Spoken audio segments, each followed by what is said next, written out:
கணவனோட கால்களை மனைவி பிடிச்சு விட்டா கணவன் மனைவிக்கு இடையே ஒற்றுமை அதிகரிக்கும் அப்படின்னு சொல்றாங்க. அதுக்கு காரணம் என்ன தெரியுமா? அதுக்கு ஒரு புராண கதையே இருக்கு. அதுவும் லக்ஷ்மி தேவியாரே சொன்னது. விஷ்ணு பகவானோட காலை லக்ஷ்மி தேவி எப்பயுமே பிடிச்சு விட்டுட்டு இருப்பாங்க. இதை பார்த்த நாரத முனி இதுக்கான காரணம் என்ன அப்படின்னு சொல்லிட்டு லக்ஷ்மி தேவியிட்ட நாரதர் கேட்கிறாரு.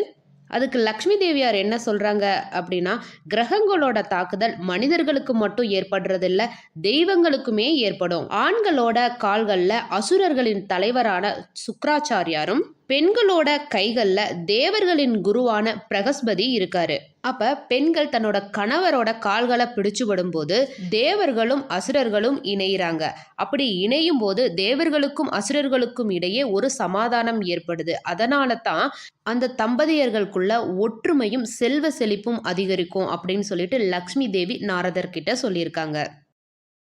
Download ShareChat.